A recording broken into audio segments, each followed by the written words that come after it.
उत्तर प्रदेश की सबसे ज़्यादा विवादित 69,000 शिक्षक भर्ती में सीटों के बंटवारे को लेकर के और रिजर्वेशन मैटर को लेकर के लगातार पेंच फंसता जा रहा है। हालांकि डबल बेंच ने अपना फैसला दे दिया है, लेकिन ये मामला सुप्रीम कोर्ट में जाना तय है। सरकार की कल की महत्वपूर्ण बैठक में ये फैसला लिया गया कि वो डबल बेंच के फैसले को लागू करने जा रहे हैं, लेकिन सुपरविजन जो होगा वो ऑनरेबल सुप्रीम कोर्ट का होगा। यानी कि जाहिर सी बात है, जब यहाँ पर कैंडिडेट्स के लिए जो बाहर से 69,000 में ऐड होंगे, उनके लिए पद सृजित किए जाने होंगे। अगर पद सृजित नहीं किए जाते हैं तो उस कंडीशन में जो ऑलरेडी अपॉइंटेड हैं और नए मेरिट लिस्ट में नहीं आएंगे, जाहिर सी बात है उनको निकालना पड़ेगा। अब इनको निकालना ना पड़े, इस वजह से राज्य सरकार सुप्रीम कोर्ट से डायरेक्शन ले सकती है कि क्या हम पॉलिसी बना करके इनको सिस्टम में रख सकते हैं। अब जब उनको रखा जाएगा तो जाहिर सी बात है नए पद जोड़ने पड़ेंगे। तो नए पद कितने जोड़ने पड़ सकते हैं या फिर कितने पदों पर इस प्रकार की संभावनाएं हो सकती हैं, इसके बारे में इस वीडियो में डिटेल में बात करेंगे। अंत तक जरूर जुड़े रहिएगा। नमस्कार दोस्तों, मेरा नाम है नीरज, आप देख रहे हैं कैरियर बिट यूट्यूब चैनल। अगर आप इस चैनल पर पहली बार विजिट करें तो इसको सब्सक्राइब करते हुए बेल आइकन को प्रेस करना ना भूलें। सबसे पहले पूरे मामले को समझना आपके लिए बेहद जरूरी है, क्योंकि बहुत सारे कैंडिडेट ऐसे हैं जो कि पूरे मामले को समझ ही नहीं पा रहे हैं। क्योंकि यहां पर अगर आप ऑनरेबल सुप्रीम कोर्ट में जब मामला चल रहा था, इसके पहले जब सिंगल बेंच में मामला चल रहा था, अगर आपको याद हो रिजर्वेशन मैटर को लेकर के, तो सरकार ने अपना हलफनामा दिया था कि जो टोटल इनके पास 69,000 सीटें थीं, उनमें से जो अनरिजर्व की सीटें थीं 50%, 34,589, इसका जो कट ऑफ गया था वो 67.11 गया था। ये कट ऑफ आप तभी देख पाए थे जब सुप्रीम कोर्ट में और सिंगल बेंच में राज्य सरकार ने अपना हलफनामा दिया। यहां पर राज्य सरकार और शिक्षा विभाग की गलती यह है कि उन्होंने पूरी पारदर्शिता नहीं अपनाई। जो लिस्ट इनके द्वारा जारी किया गया, इसमें अभ्यर्थी किस कैटेगरी का है, उसका फाइनल गुणांक कितना है, ये सारे डेटा छुपा लिए गए, जिसकी वजह से लगातार संदेह की स्थिति उत्पन्न होती रही। देखिए, आप भले ही लाख दावे कर ले कि हमने कोई भी गड़बड़ी नहीं की है, हमने कुछ भी नहीं किया, लेकिन आपने जब आंकड़े प्रस्तुत नहीं किए तो कहीं ना कहीं आपकी मंशा पर सवाल उठना लाजमी है, और यही मंशा पर सवाल उठाते हुए अभ्यर्थी कोर्ट का रुख अपनाए थे। तो अगर आपके मन में इस प्रकार की कोई भी मंशा नहीं रहती कि हमें घोटाला नहीं करना या फिर इस प्रकार की चीज़ें नहीं करनी है, तो आप सारे डिटेल को अवेलेबल करा देते। और इस पर माननीय कोर्ट ने कड़ी टिप्पणी भी की थी कि आपने सारे डिटेल अवेलेबल क्यों नहीं कराया पब्लिक डोमेन में। यहाँ पर जब कोर्ट अभ्यर्थी जाते हैं तब उनको फाइनल कट ऑफ पता चलता है कि अनरिजर्व कैटेगरी का इतना कट ऑफ गया था। अब यहाँ पर बात कर लेते हैं। देखिए, जो ये टोटल अनरिजर्व की सीटें हैं, यहाँ पर मैं बता दूं कि अनरिजर्व की सीटें जो होती हैं वो केवल जनरल के लिए नहीं होती, ये ओपन सीटें होती हैं, जिसमें अनरिजर्व यानी कि जनरल के कैंडिडेट भी, ओबीसी के कैंडिडेट भी, एससी के भी और एसटी के भी कैंडिडेट यहाँ पर सेलेक्ट हो सकते हैं। और इसी ओवरलैपिंग के तहत इस 34,589 अनरिजर्व सीटों के सापेक्ष जो जनरल कैंडिडेट सेलेक्ट हुए थे उनकी संख्या थी 19,805। इसमें जो ओबीसी कैंडिडेट सेलेक्ट हुए थे ओपन सीट में, उनकी संख्या थी 13,007, और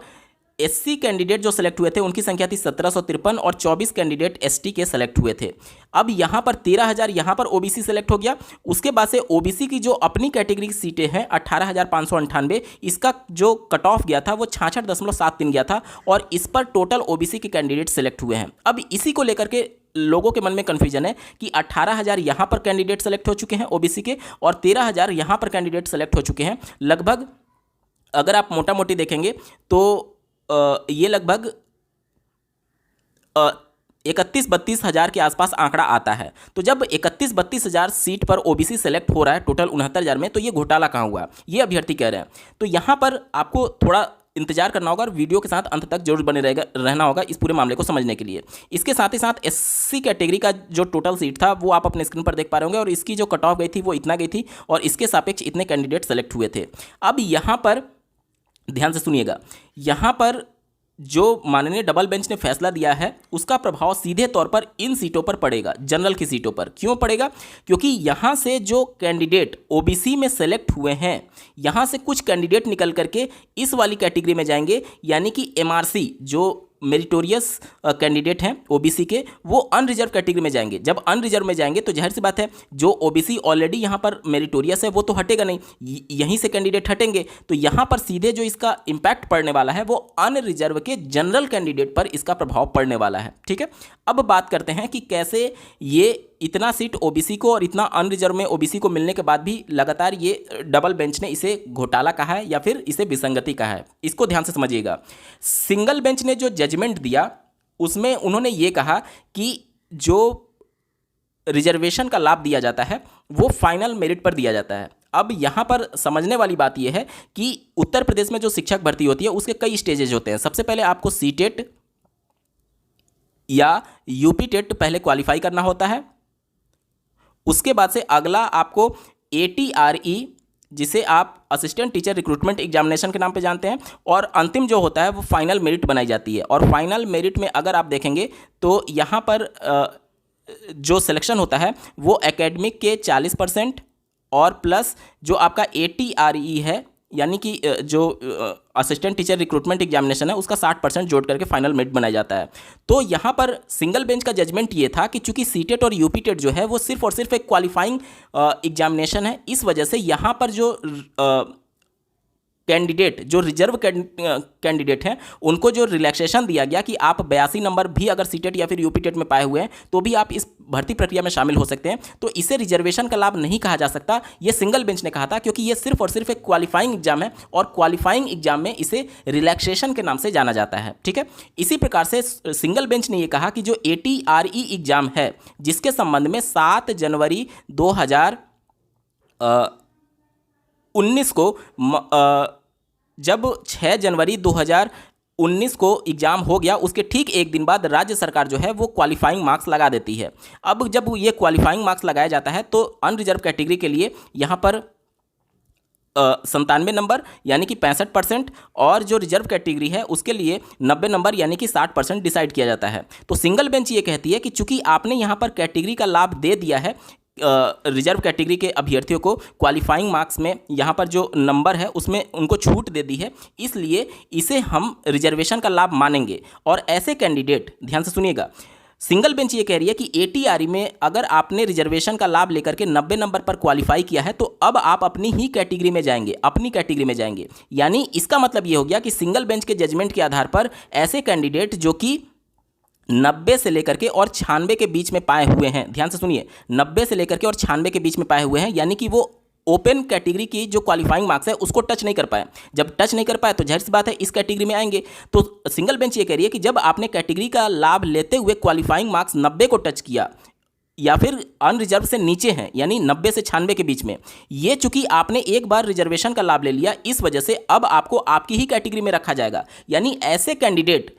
OBC के भी होंगे जो कि 90 से लेकर के 96 के बीच में नंबर पाए होंगे। इसी प्रकार से SC के भी कैंडिडेट होंगे जो कि 90 से लेकर 96 के बीच में नंबर पाए होंगे, और ST के भी कैंडिडेट होंगे जो कि 90 से लेकर 96 के बीच में नंबर पाए होंगे। इनको भले ही इनका क्वालिफाइंग जो फाइनल मेरिट इनका बना, ध्यान से सुनिए, भले ही इनका फाइनल मेरिट जो बना वो भले ही अनरिजर्व कैटेगरी से ऊपर क्यों ना हो। जैसे मान लीजिए कि एक OBC का कैंडिडेट है जिसको ATRE में, ध्यान से सुनिएगा, ATRE में यानी सुपर टेट की परीक्षा में मान लीजिए इसको 90 नंबर मिले और इसका फाइनल जो मेरिट बना, फाइनल मेरिट यानी एकेडमिक जोड़ने के बाद से और जो इसका सुपर टेट के मार्क्स जोड़ने के बाद से जो इसका फाइनल मेरिट बना, मान लीजिए उसका फाइनल मेरिट 67.15 बना, तो ये जो मार्क्स है ये इससे ज़्यादा है, यानी कायदे से इसको अनरिजर्व कैटेगरी में जाना चाहिए। लेकिन यहां पर राज्य सरकार ने इसको अनरिजर्व कैटेगरी में ना रख करके इसको OBC कैटेगरी में रखी, और सिंगल बेंच ने भी इसको सही ठहराया था, यह कहते हुए कि जो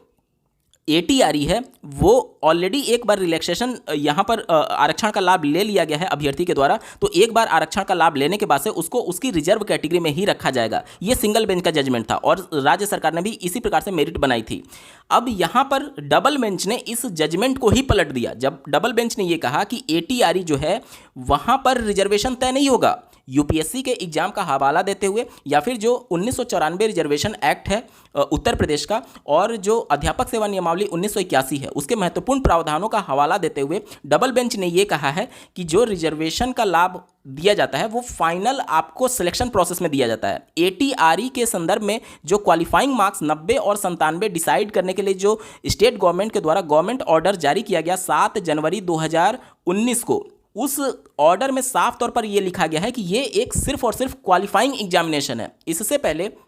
राघवेंद्र प्रताप वाले मामले में ऑनरेबल सुप्रीम कोर्ट में और ऑनरेबल सिंगल बेंच में राज्य सरकार हलफनामा दे चुकी है कि 7 जनवरी 2019 को जो क्वालिफाइंग मार्क्स लगाया गया वो परीक्षा सिर्फ और सिर्फ क्वालिफाइंग मार्क्स है, और इसका जब नोटिफिकेशन जारी हुआ था सुपर टेट का यानी ATRE का, उसमें भी मेंशन किया गया कि ये सिर्फ और सिर्फ क्वालिफाइंग मार्क्स है।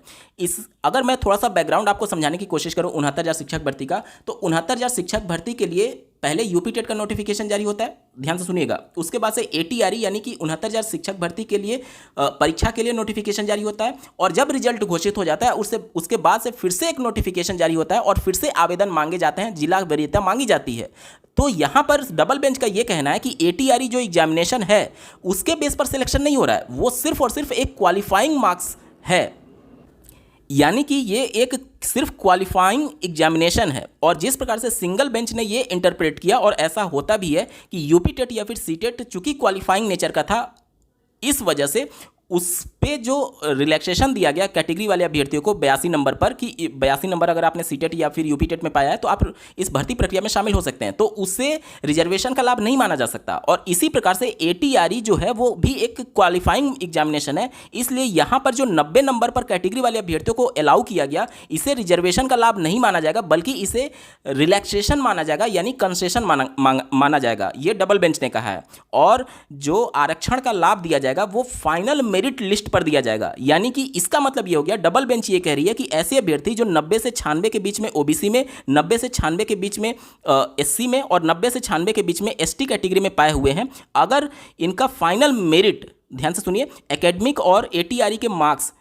रिस्पेक्टिव उतने परसेंटेज में, जैसे कि एटीआरई के 60% और एकेडमिक के 40%, दोनों को जोड़ करके अगर इनका फाइनल गुणांक अनरिजर्व कैटेगरी के बराबर या फिर उससे ज़्यादा होता है तो ये अपनी कैटेगरी को छोड़ करके अनरिजर्व कैटेगरी में सेलेक्ट हो जाएंगे। और इसी प्रकार से जब राज्य सरकार को अपनी गलती का एहसास हुआ, जब बहुत ज़्यादा दबाव बना था, तो उन्होंने 6800 की चौथी लिस्ट जारी की थी, 6800 की चौथी लिस्ट, जिसे सिंगल बेंच ने क्वैश किया था और डबल बेंच ने भी उसे क्वैश कर दिया है और फिर से रिविजिट करने के आदेश दे दिए हैं। यानी कि अब आप यहां से मोटा मोटी आंकड़ा लगा सकते हैं कि ये जो 18,598 कैंडिडेट हैं जो ओबीसी में सेलेक्ट हुए हैं, ध्यान से सुनिएगा, 18,598 जो कि ओबीसी में सेलेक्ट हुए हैं, 14,459 जो कि एससी में सेलेक्ट हुए हैं, और इसके अलावा 221 जो कि एसटी में सेलेक्ट हुए हैं। इसमें ऐसे कैंडिडेट जो कि 90 से 96 के बीच में होंगे और जिनका फाइनल गुणांक 67.11 या फिर इससे ज़्यादा होगा, वो अब ये अपनी कैटेगरी को छोड़ करके इस कैटेगरी में सेलेक्ट होंगे डबल बेंच के जजमेंट के आधार पर। जब ये इस कैटेगरी में सेलेक्ट होंगे तो जाहिर सी बात है अपनी कैटेगरी ये छोड़ेंगे। जब अपनी कैटेगरी छोड़ेंगे तो यहाँ पर रिक्तियाँ जनरेट होगी, जिसकी वजह से जब रिविजिट किया जाएगा तो जो नीचे वाले कैंडिडेट होंगे इस कैटेगरी में ओबीसी वाले, तो उनका नंबर आएगा, तो जितने सीटें यहाँ से खाली होंगी उतना ये कट ऑफ जो है 66.73 ये नीचे जाएगा। ये क्या होगा, ये नीचे जाएगा। ये एससी का भी जो कट ऑफ है वो नीचे जाएगा, एसटी का भी कट ऑफ कुछ नीचे जा सकता है, लेकिन जो अनरिजर्व का कट ऑफ है वो ऊपर जाएगा। कैसे ऊपर जाएगा, ध्यान से सुनिएगा। अब यहाँ पर ऐसे कैंडिडेट, ध्यान से सुनिए, बहुत इंपॉर्टेंट पॉइंट मैं बता रहा हूँ, ओबीसी के ऐसे कैंडिडेट जो कि 90 से लेकर के 96 के बीच में होंगे और जिनका गुणांक इतने से, ध्यान से सुनिए, इतने से ऊपर बना होगा, वो इसी कैटेगरी में होंगे। लेकिन अब डबल बेंच के फैसले के हिसाब से वो इस कैटेगरी से निकल करके इस कैटेगरी में जाएंगे। जब इस कैटेगरी में जाएंगे तो जाहिर सी बात है उनका जो फाइनल गुणांक होगा वो इतने नंबर से ज़्यादा होगा, तभी तो ये इस कैटेगरी में जा पाएंगे। जब इतने से ज़्यादा नंबर होगा तो ये ऑलरेडी ये पहले इतना पर है, जब इससे ज़्यादा वाले इसमें जाएंगे तो लास्ट वाला जो सिलेक्शन होगा कैंडिडेट का वहीं तो इसका कट ऑफ माना जाएगा। जब इससे ज़्यादा वाला कैंडिडेट जब इसमें जाएगा तो जाहिर सी बात है लास्ट वाला और ज़्यादा ऊपर उठता चला जाएगा, और ज़्यादा ऊपर उठता चला जाएगा, तो जाहिर सी बात है ये वाला कट ऑफ क्या हो जाएगा, और ज़्यादा ऊपर चला जाएगा। तो अनरिजर्व का जो कट ऑफ है वो ऊपर जाएगा, ओबीसी का कट ऑफ नीचे आएगा, एससी का कट ऑफ नीचे आएगा और एसटी का कट ऑफ भी यहाँ पर नीचे आएगा। अब यहाँ पर देखिए एग्जैक्ट डेटा कोई भी नहीं बता सकता कि कितने सीटों को लेकर के इस प्रकार की चीज़ें होंगी, क्योंकि यहाँ पर 90 से लेकर के 96 के बीच में ऐसे कैंडिडेट ओबीसी एससी एसटी में जिनका फाइनल गुणांक 67.11 से ऊपर बना होगा वहीं केवल इस लिस्ट में जाएंगे। और ऐसे आंकड़े कोई नहीं बता सकता, क्योंकि राज्य सरकार ने इस प्रकार का कोई डेटा अपने फाइनल मेरिट लिस्ट में पब्लिश ही नहीं की थी, जिसको लेकर के कोर्ट ने भी कड़ी आपत्ति दर्ज कराई थी। और निश्चित तौर पर जितने भी आयोग हैं, जितने भी इस प्रकार के भर्ती करने वाले बोर्ड हैं, उनके लिए भी सबक होना चाहिए कि जब आपके मन में कोई खोट नहीं है तो क्यों आप डेटा को छुपाते हैं, क्यों नहीं पूरे आंकड़े आप प्रस्तुत करते हैं, जिससे दूध का दूध और पानी का पानी हो जाए। और अगर इस बार भी इस प्रकार के आंकड़े नहीं प्रस्तुत किए गए तो निश्चित तौर पर यकीन मानिए जानबूझ करके ये भर्तियां कोर्ट में फंसाई जाती हैं। तो कुल मिलाकर के अगर देखा जाए तो एग्जैक्ट आंकड़ा किसी के पास भी नहीं है, लेकिन राज्य सरकार ने जो अपनी चौथी लिस्ट 6800 की जारी की थी वो कहीं ना कहीं इन सभी मामलों को ध्यान में रख करके की थी। तो कम से कम इतना तो पद होगा ही होगा, इससे ज़्यादा भी हो सकता है। ठीक है, तो उम्मीद करता हूं कि आपके सभी डाउट्स क्लियर हो गए होंगे। और जिनके भी मन में ये शंका थी कि ओबीसी ऑलरेडी इसमें अनरिजर्व में इतना सेलेक्ट हुआ है, अपनी कैटेगरी में इतना सेलेक्ट हुआ है, फिर ये विवाद क्यों है, तो विवाद इसलिए है क्योंकि रिजर्वेशन का लाभ किस स्टेज में दिया जाए इसको लेकर के पूरा विवाद था। सिंगल बेंच ने ये माना कि एटीआरई यानी सुपर टेट की परीक्षा में चूंकि आपको 90 नंबर पर अलाउ किया गया, इसलिए आपको रिजर्वेशन का लाभ मिल गया, इसलिए अब आप अपनी कैटेगरी में जाएंगे, जिसे डबल बेंच ने बदल दिया ये कहते हुए कि एटीआरई जो है वो सिर्फ और सिर्फ एक क्वालिफाइंग एग्जाम है, इसके आधार पर फाइनल मेरिट नहीं बन रही है, बल्कि एकेडमिक के भी मार्क्स जुड़ रहे हैं। तो ये सिर्फ और सिर्फ क्वालिफाइंग एग्जाम है, जिसे राज्य सरकार ने भी स्वीकार किया और इनके जो लेटर जारी किया गया था 7 जनवरी 2019 को, उसमें भी सिर्फ और सिर्फ क्वालिफाइंग मार्क्स की बात की गई है और क्वालिफाइंग एग्जाम की बात की गई है। इसके आधार पर कोई भी दावा नहीं कर सकता नौकरी के लिए। इसलिए इसी सब पॉइंट्स के आधार पर डबल बेंच ने यह फैसला दिया है कि यहां पर जो कैंडिडेट 90 नंबर लाभ लेकर के सिलेक्शन ले रहा है वो रिजर्वेशन का लाभ नहीं माना जाएगा, बस बल्कि उसे रिलैक्सेशन का लाभ माना जाएगा। जैसे कि आप यूपी टेट या फिर सीटेट में 82 नंबर रिलैक्सेशन आपको मिलता है, वो रिजर्वेशन नहीं है, वो रिलैक्सेशन है। सिंगल बेंच ने भी कहा था और डबल बेंच ने भी कहा है। अब सवाल ये आता है कि जब ये मामला सुप्रीम कोर्ट में जाएगा तो क्या होगा। तो देखिए, सुप्रीम कोर्ट में जब जाएगा तो ये मामला ऑलरेडी कोर्ट के द्वारा डिसाइड किया जा चुका है। अगर आप श्री महेंद्र पाल जी की याचिका में वहाँ पर कोर्ट की टिप्पणी देखेंगे तो वहाँ पर साफ शब्दों में ये मेंशन किया गया है कि एटीआरई जो है, ध्यान से सुनिएगा, एटीआरई जो है वो सिलेक्शन का पार्ट नहीं है, सिलेक्शन का पार्ट नहीं है, एटीआरई सिलेक्शन का पार्ट नहीं है और यहीं से पूरा खेल बदल जाता है। अगर ये सिलेक्शन का पार्ट नहीं है, इसका मतलब ये हो गया कि ये फाइनल मेरिट नहीं है, बल्कि फाइनल मेरिट के आधार पर जो होता है वो आपको रिजर्वेशन का लाभ दिया जाता है। और फाइनल मेरिट आपका एकेडमिक और जो एटीआरई के मार्क्स जोड़ करके बन रहे हैं, यानी रिजर्वेशन का लाभ उस लेवल पर दिया जाएगा। अगर मामला सुप्रीम कोर्ट में जाता है तो ऑलरेडी कोर्ट ये स्वीकार कर चुकी है, सिंगल बेंच के पहले जब मामला कोर्ट में गए थे, और ये डबल बेंच भी स्वीकार कर चुकी है कि एटीआरई जो है वो एक तरीके से सिलेक्शन का पार्ट नहीं है और इस वजह से यहाँ पर रिजर्वेशन का लाभ नहीं माना जाएगा। तो जो कैंडिडेट 90 नंबर पा करके सिलेक्शन पाए हुए हैं और जिनका इस एक तरीके से कट ऑफ से ऊपर नंबर है, तो वो अपनी कैटेगरी छोड़ेंगे और इस कैटेगरी में जाएंगे, तो जाहिर सी बात है यहाँ पर कट ऑफ ऊपर जाएगा और यहाँ पर कट ऑफ नीचे जाएगा, तो सीधा इसका प्रभाव पड़ेगा अनरिजर्व के कैंडिडेट्स पर। ठीक है, और एग्जैक्ट नंबर कोई भी नहीं बता सकता जब तक कि राज्य सरकार खुद आंकड़े प्रस्तुत ना करे। उम्मीद करता हूं आप सभी के डाउट क्लियर हो गए होंगे। बावजूद इसके अगर आपका कोई प्रश्न रह जाता है तो कमेंट के माध्यम से पूछ सकते हैं। आपको ये वीडियो कैसा लगा कमेंट के माध्यम से जरूर बताइएगा और ऐसे ही महत्वपूर्ण अपडेट के लिए इस चैनल को सब्सक्राइब करना ना भूलें। इस वीडियो को देखने के लिए आपका बहुत बहुत धन्यवाद। भगवान करे आपका दिन शुभ हो।